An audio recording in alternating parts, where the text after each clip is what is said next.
Power cement के fundamental review पर आज हम बात करेंगे। चलें स्टार्ट करते हैं जी पावर सीमेंट से। जी, ये 1 दिसंबर 1981 को as a private limited company के तौर पर इनकॉर्पोरेट हुई पाकिस्तान में, और 9 जुलाई 1987 को ये as a public limited company के तौर पर कन्वर्ट हो गई। अच्छा, एथोराइज कैपिटल की हम बात करें तो 13,100 मिलियन है। पेड कैपिटल इसका 10,634.14 मिलियन है। Total number of shares 1063.41 million है। फ्री फ्लोट इसका 425.37 मिलियन है, जो कि 40% अप्रॉक्सीमेट इसका बनता है। कमीशन की बात करें तो मिस्टर मोहम्मद काशिफ हबीब जो हैं इस कंपनी के सीईओ हैं।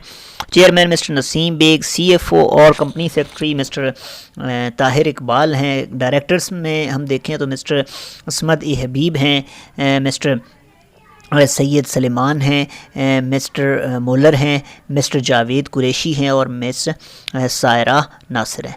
एसोसिएटेड कंपनीज़ को अगर हम देखें तो आरिफ हबीब इक्विटी प्राइवेट लिमिटेड और आरिफ हबीब कारपोरेशन लिमिटेड, ये बड़े ग्रुप जो इसके साथ अटैच हैं। शेयर होल्डर्स के हिसाब से देखें तो डायरेक्टर्स, चीफ एग्जीक्यूटिव ऑफिसर्स और इनके स्पाउस के पास 4.31% है इसका। एसोसिएटेड कंपनीज़ के पास 58.80 जो कि मेजर शेयर होल्डर्स हैं इसके।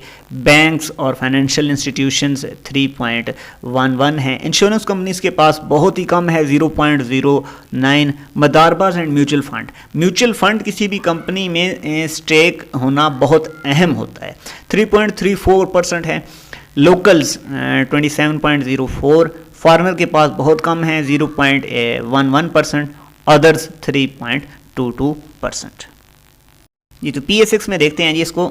मार्केट कैपिटलाइजेशन इसकी 7.3 बिलियन है। बीटा इसका देखें तो 1.77 है। अच्छा, बीटा जो होता है ना, किसी भी कंपनी का परफॉर्मेंस बताता है, किसी भी कंपनी की वॉलेटिलिटी बताता है, यानी कि मार्केट के लिहाज से ये कैसा परफॉर्म करेगा, कैसा आउटपुट देगा। अब बीटा जिसका 1 से अबव होता है ना, वो मार्केट से थोड़ा हट के परफॉर्म करता है। यानी मार्केट अगर बुलिश है तो ये ओवर बुलिश होगा, मार्केट अगर बेयरिश है तो ये ओवर बेयरिश ट्रेंड शो करवाएगा। अच्छा, PE ratio, trailing 12 month PE ratio अगर हम इसकी देखें तो वो बनती है 40.76।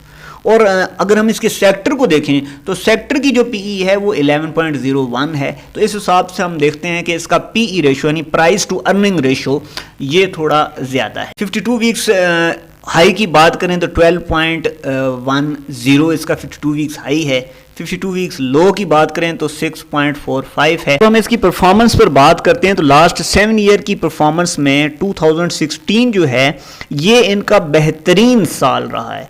2016 में कंपनी अपने आउटस्टैंडिंग परफॉर्मेंस थी। ग्रॉस प्रॉफिट मार्जिन इनका 22.85% आया, ऑपरेटिंग प्रॉफिट मार्जिन इनका 17.22 और रिटर्न ऑन इक्विटी जो दिया वो 20.71 और return on asset 7.98।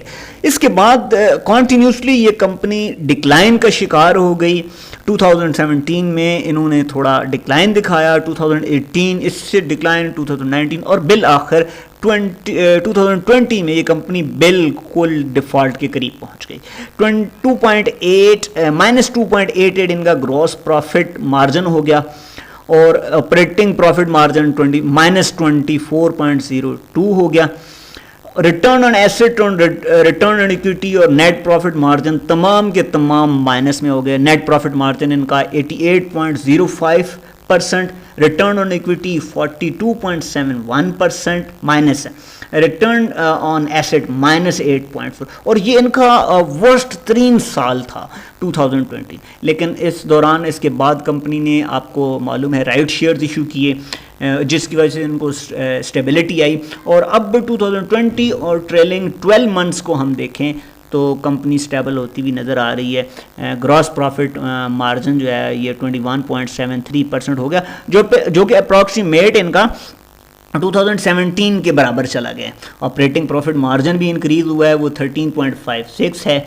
Net profit जो है इनका 2.52 है, क्योंकि इसमें इनको टैक्स काफ़ी अभी आ गया है, प्री टैक्स मार्जिन आ गया है इनकी, इस तरह की चीज़ें।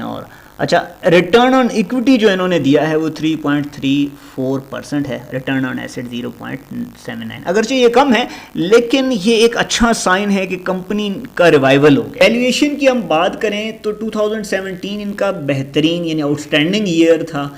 उस वक्त इनका सेल पर शेयर जो था 2017 में 10.94 था।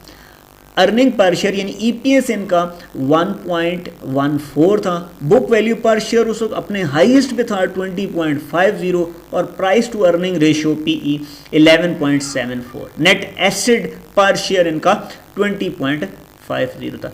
अब कंपनी 2017 के बाद डिवैल्यूएशन का शिकार हुई और उनको लाइबिलिटीज़ बढ़े, प्राइस टू अर्निंग रेशियो भी गिरा, इनकी सेल्स भी गिरी और 2020 में 7.87 इनकी सेल्स पर शेयर हो गई।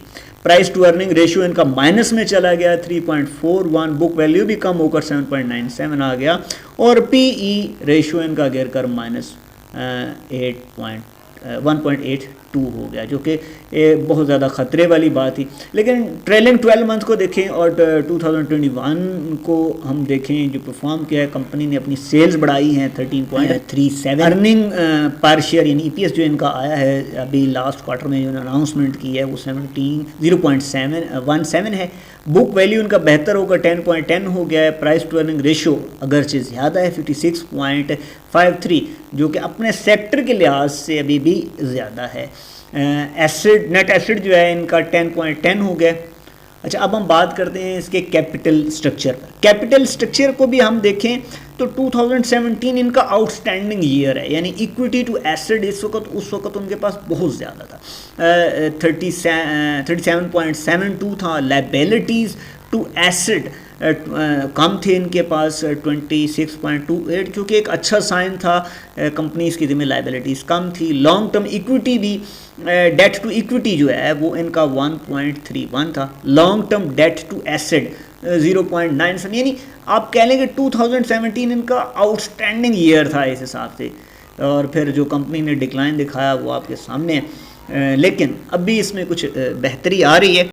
और इसी में हम अगर ट्रेलिंग 12 मंथ और 21 को देखें तो इक्विटी टू एसेट जो है ये इनका 23.62 है। लाइबिलिटीज़ टू एसेट अगरचे पिछले अभी भी ज़्यादा हैं लेकिन पिछले साल की निस्बत कम है, जो कि 81.37 2020 में था और अभी ये कम होकर 76.38% हो गया। Long term debt to equity भी बेहतर हुआ है इनका 171.27% और long term debt to asset भी जो है इसमें थोड़ा बढ़ावा आया है 40.48, लेकिन इस हिसाब से कंपनी में बेहतरी आई है। अच्छा जी, इनकम स्टेटमेंट को हम देखते हैं। सबसे पहले हम देखते हैं इनकम स्टेटमेंट। तो 2015, 16, 17 हमने पहले बताया कि इस हिसाब से इनके बेहतरीन साल थे। 2017 में अगर हम देखें तो 8.11% इनकी सेल्स थी और जो ईपीएस इनका आ रहा था वो 1.04 रुपीज़ में था। अगरचे ये 2016 की निस्बत कम हुआ था, लेकिन उसकी वजूहत ये थी कि शट डाउन हुआ था 2017 ड्यू टू एयर पोल्यूशन को कम करने के लिए गवर्नमेंट ने कुछ सैंक्शंस वगैरह लगाई थी, तो इस वजह से इनका ईपीएस जो है वो गिर गया था। उसके बाद जो डेप्रिसिएशन देखने को मिला 2018, 19 और 20, इसकी बेसिक वजह इनके एडमिनिस्ट्रेटिव कॉस्ट एक्सपेंसेस में इजाफा था। फाइनेंस कॉस्ट इनका इंक्रीज़ कर गया जो कि इनके काबू से निकल गया और बेसिक यही वजह इनकी डेप्रिसिएशन की बनी। और बिल आखिर के 2020 कंपनी जो डिफ़ॉल्ट की तरफ जा रही थी उसको बचाने के लिए राइट शेयर्स इशू करने पड़े। तो 6.01% इनकी सेल्स 2020 में रही। ग्रॉस प्रॉफिट जो है ये इनका माइनस में रहा, -173.86%। अच्छा, ईपीएस जो है बावजूद राइट शेयर्स जो अदर इनकम दिखा रहे हैं यहाँ पर 14,389% इंक्रीज हुआ है, ये बेसिकली राइट शेयर्स की वजह से। लेकिन इसके बावजूद भी माइनस में इनका ईपीएस पिछले साल की निस्बत रहा 720%। और सेल्स जो हैं अब हम 21 में अगर देखें तो काफ़ी बेहतरी आई है, 285.72% इंक्रीज़ हुआ है इनका सेल्स। और अदर इनकी जो है वो इनकम जो है उसमें वो यूटिलाइजेशन ऑफ राइट शेयर्स हैं उसके बाद अगर हम इसकी प्रॉफिट आफ्टर टैक्सेशन देखें तो 109.89% इंक्रीज़ आया है पिछले साल की निस्बत। इस हिसाब से इनका EPS भी बेहतर हुआ है। EPS बढ़कर अभी 104.99% है, जो कि पिछले साल की निस्बत काफ़ी बेहतर है। और ये EPS अगर रुपीज़ में हम करें तो 0.18 रुपीज़ बनता है। अच्छा, क्वार्टरली सिनेरियो में अगर हम इनकम स्टेटमेंट को देखते हैं तो 2022 के फर्स्ट क्वार्टर को हम कंपैरिजन करेंगे 2020 के फर्स्ट क्वार्टर से, तो काफ़ी बेहतरी हमें सेल्स में देखने को मिल रही है। ग्रॉस प्रॉफिट में काफ़ी बेहतरी देखने को मिल रही है। EPS 2021 के पहले क्वार्टर का बहुत अच्छा रहा, 90.38% इंक्रीज़ आया, जो कि पिछले साल इसी क्वार्टर में 98.86 माइनस में था। अच्छा, इसमें अभी जो रिसेंट है वो तीसरा क्वार्टर जो है ना, थर्ड क्वार्टर इनका कोई ख़ास अच्छा नहीं रहा। अगर इसमें सेल्स काफ़ी ज़्यादा हुई हैं, लेकिन यहाँ पर फिर वही बात कि उन्होंने एडमिनिस्ट्रेटिव एक्सपेंसेस बढ़ा लिए हैं 22.03%। एडमिनिस्ट्रेटिव एक्सपेंसेस में मैं पहले आपको बता चुका हूँ कि जो इन्होंने एक इंसेंटिव दिया है अपने एम्प्लॉयज़ को आफ्टर रिटायरमेंट का, वो इंक्रीज़ आया है जो एडमिनिस्ट्रेटिव एक्सपेंसेस हैं इनके, और आगे हम आपको बताएंगे। अदर इनकम इनका इंक्रीज़ हुआ है थर्ड क्वार्टर में 114.26%, जिसकी वजह से इनका पूरी एडमिनिस्ट्रेटिव कॉस्ट इन्होंने बढ़ाई है ना, एक्सपेंसेस बढ़ाए हैं, उसकी वजह से EPS इनका पिछली की निस्बत अगरचे पॉजिटिव था लेकिन फॉल कर गया है। अब अगर हम इसी तरह इसका फोर्थ क्वार्टर देखें तो सेल्स तो कम हुई हैं, लेकिन वो जो एडमिनिस्ट्रेटिव एक्सपेंसेस थे वो इन्होंने कम कर लिए हैं, वो अगर कम कर गए हैं तो अदर इनकम भी इनका आ गया है। इस हिसाब से फिर अगर हम देखें तो EPS और प्रॉफिट आफ्टर टैक्सेशन जो है इनका काफ़ी बेहतर हुआ है। फोर्थ क्वार्टर में गालिबन 0.24 रुपीज़ में आता है इनका, जो अभी 1860% इन्होंने जो EPS शो किया। बैलेंस शीट की हम बात करें तो नॉन करंट एसेट्स इनके इंक्रीज़ हुए हैं हर साल, एवरी ईयर अगर हम देखें तो 2020 में इनका काफ़ी इंक्रीज़ आया है। वजह राइट शेयर्स ही हैं, 14.05% इनके नॉन करंट एसेट्स इंक्रीज़ हुए थे। करंट एसेट्स में देखें तो यहाँ पर जो चीज़ इनको नुकसान दे रही है 2021 में वो माइनस ट्रेड डेट जो है ये इनका काफ़ी बेहतर हुआ है, -34.27%। और लॉन्ग लोन्स और एडवांस जो ये इन्होंने लिए है ना, ये इनको 2020 में मतलब है कि मार दे गए वो। और डेरिवेटिव फाइनेंशियल एसेट्स इन्होंने काफ़ी कम किए हैं, और ट्रेड डिपॉजिट्स इनके बड़े हैं, लेकिन इसके बावजूद जो करंट एसेट है वो 2021 में इनका कम हुआ है। बाकी पिछले सालों में बेहतर रहा है। टोटल अगर ओवरऑल हम देखें तो कंपनी के एसेट्स जो हैं वो कुछ स्टेबल रहे हैं, अगरचे को खातर खा नहीं रहे, लेकिन फिर भी वो स्टेबल रहे हैं। लेकिन 2021 में कोई एसेट्स इनके कम हुए हैं 0.02%, जो कि बिल्कुल माइन्यूट एक अमाउंट बनती है। बहरहाल इक्विटीज एंड लायबिलिटीज़ की बात करें तो जो डाटा में मिल रहा है वो डिस्काउंट शेयर इशू किए थे इन्होंने 2020 में, उसका है इक्विटी इनकी जो कि माइनस हुई, जिसकी वजह से 26.74% हो गई, और उसकी फिर यूटिलाइजेशन इन्होंने कर दी राइट शेयर्स की 2021 में, तो इक्विटी इनकी जो है वो प्लस में आ गई 76.73%, जो कि बेहतरी है यूटिलाइजेशन ऑफ राइट शेयर्स की वजह से। हम लायबिलिटीज़ की बात करें तो नॉन करंट लायबिलिटीज़ में इन्होंने लॉन्ग टर्म जो लोन्स इनके बड़े हैं 2021 में 6.31% इंक्रीज़ किया है इन्होंने। और स्टाफ रिटायरमेंट जो कि मैंने पहले बात की थी, जिसकी वजह से इनका EPS जो है ये चौथे क्वार्टर का गिरा था, उसकी बेसिक थर्ड क्वार्टर का जो EPS गिरा था और उनकी अर्निंग्स गिरी थी, उसकी बेसिक वजह यही स्टाफ रिटायरमेंट बेनिफिट्स जो कि इन्होंने दिए 14.78%। और टोटल नॉन करंट लायबिलिटीज़ जो इस वक्त इनकी बन रही हैं वो 5.95% है। लायबिलिटीज़ की बात करें तो ट्रेड एंड अदर पेएबल्स इनके कम हुए हैं 2021 में 16.011% और 2020 में जो कि थे 77.79%। अच्छा, शॉर्ट टर्म बोरोइंग को देखें तो ये इनकी कम हुई है, जो कि एक अच्छा साइन है, लेकिन इसी तरह अगर लॉन्ग टर्म बोरोइंग को हम देखें करंट पोजीशन में तो 26.91% है। बेसिकली ये जो बोरोइंग कम हुई है, ये इसकी बेसिक वजह पहले मैं फिर बता रहा हूँ कि राइट शेयर्स हैं, ठीक है। टोटल करंट लाइबिलिटीज़ जो हैं ये अच्छा साइन है कि 2021 में कम हुई हैं, 17% कम हुई हैं। और टोटल लाइबिलिटीज़ को हम अगर देखें तो 6.61%, जो कि इक्विटी और लाइबिलिटी को अगर हम कंपैरिजन करें तो वो 0.02%, अगरचे बहुत कम लाइबिलिटीज़ कम हुई हैं, लेकिन एक अच्छा साइन है ये भी। पे आउट की बात करें तो कंपनी ने अभी तक कोई कैश पे आउट नहीं दिया, सिवाय राइट शेयर्स के जो कि इन्होंने अभी पिछले साल इशू किए थे। 23% राइट शेयर्स इशू किए थे at the rate of RS 10%।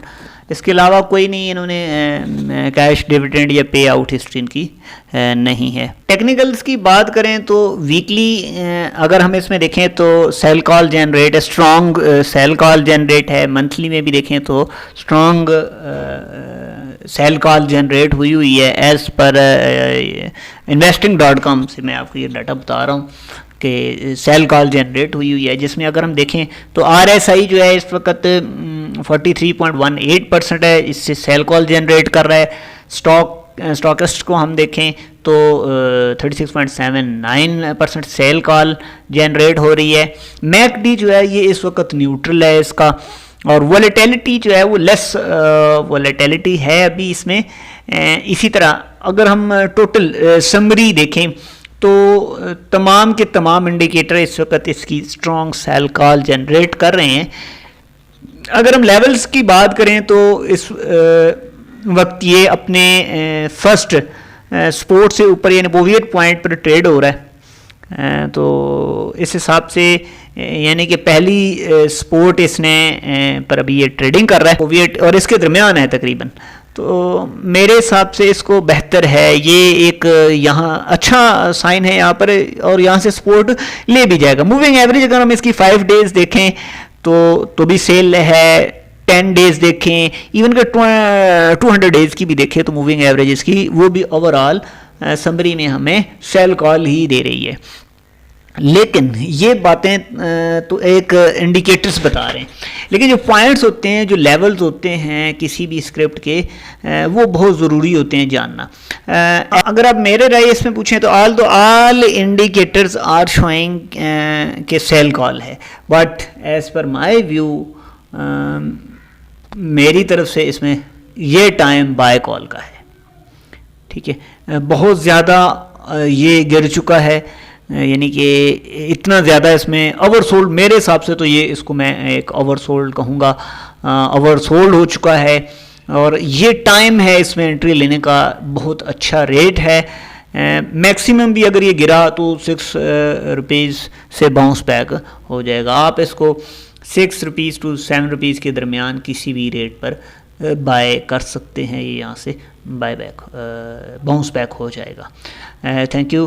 बहुत दोस्तों ने इसके ऊपर पूछा, बहुत से लोगों ने राय मांगी, तो मैंने सोचा चलें इसके ऊपर एक रिव्यू दे दिया जाए। बाकी मैं एक बार फिर कह रहा हूँ कि ये जस्ट किसी कंपनी की कोई खामियां या खूबियां बताना नहीं है, इसका मकसद सिर्फ़ और सिर्फ आगाही देना है, लोगों को मालूमात फराहम करना है। ये तमाम डाटा अगर किसी ने वेरीफाई करना हो तो वेबसाइट्स पर अवेल है, ना ये कोई मेरी तरफ से कोई बाय कॉल है कि जी आप लाजमी ख़रीदें। हर एक खूब बेहतर जानता है, और जिस रेट्स पर भी आप ख़रीदें अपनी लेवल्स और वर्किंग को देखकर ख़रीदें। थैंक यू, बहुत शुक्रिया जी, थैंक यू वेरी मच।